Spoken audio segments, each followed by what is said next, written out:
I'm April. Oh, last week this was fun. Okay, cool.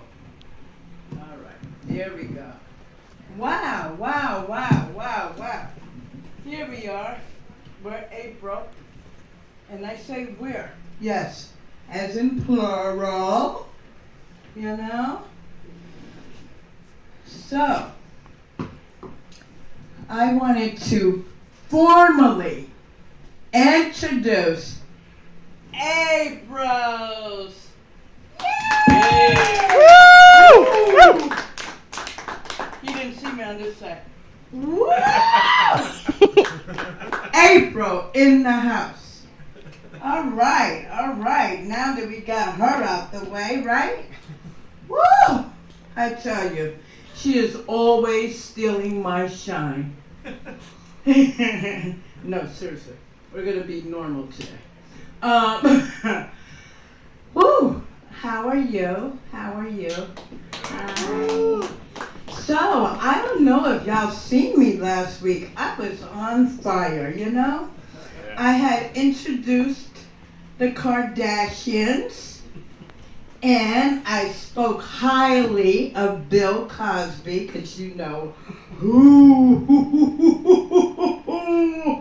he has been making himself a mess of late, right?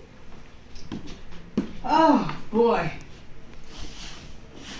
I am April. I'm 54. I'm HIV positive. I've been doing this since September. Yeah! But before that, I am a mom, a auntie, a grandma. Crazy, insane, but also here to just really say that everyone, all of us, we can do whatever, right? COVID happened, right?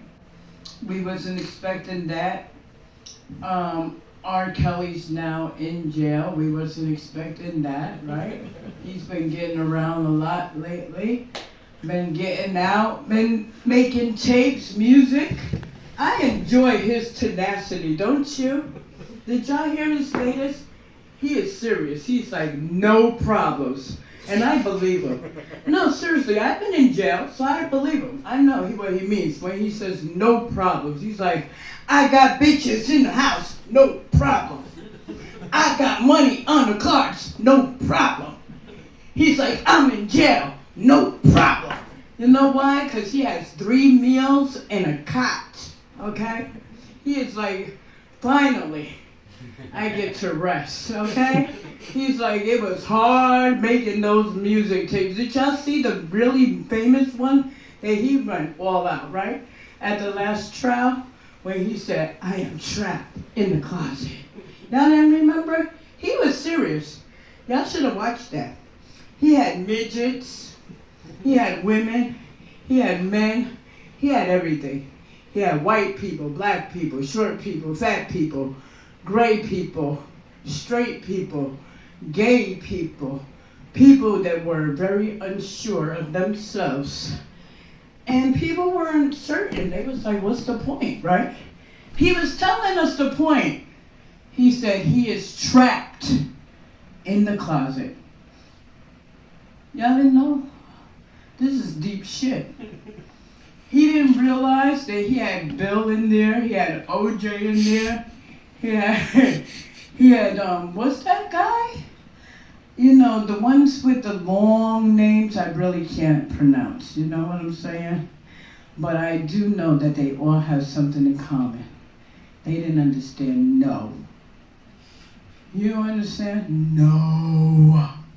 No. They didn't understand.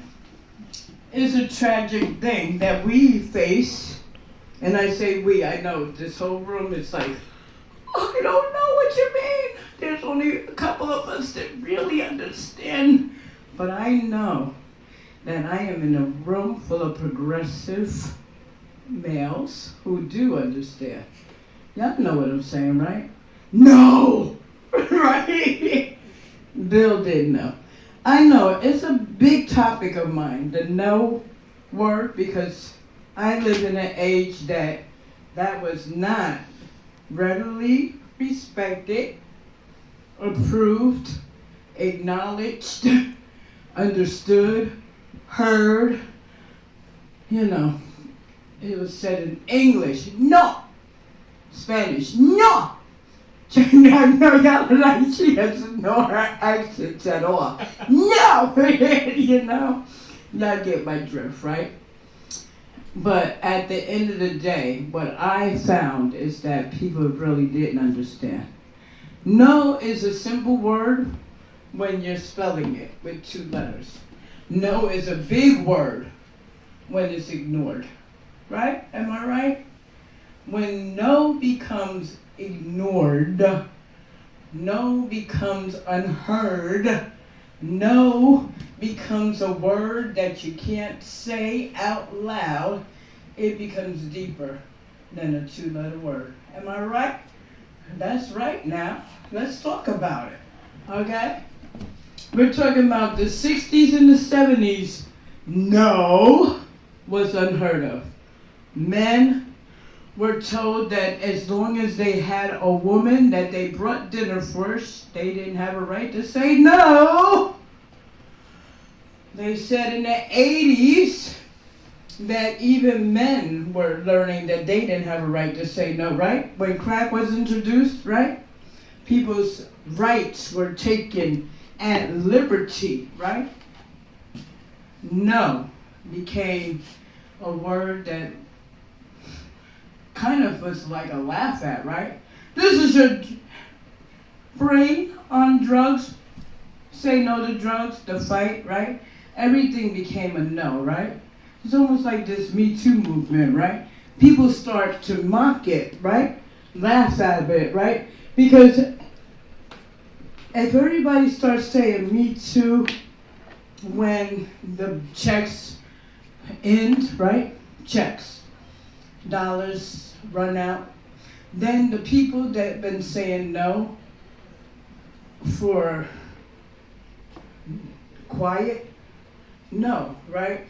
I lost my tracking on this one, but what I'm really saying is that when people put a $sign next to the word no, it loses its value. For the people that's never had an opportunity to even discuss a negotiation, right? Of funding, money for their kids, money for their rent, nothing. It loses value when people start talking about money, because no has been a word that has been abused and neglected at the same time for decades, centuries, way too long. I have grandchildren, I have children, I have sisters, I have mothers, right? Aunts, neighbors, and let's mention that I have sons and brothers and nephews.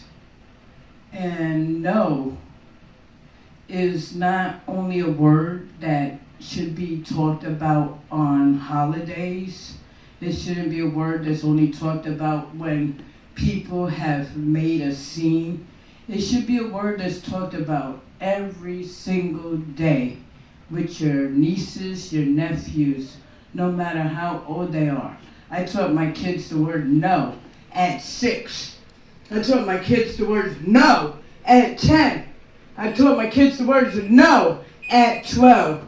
My kids are 30, 36, and 33. They still understand the word is no. Let's keep saying that, okay? No.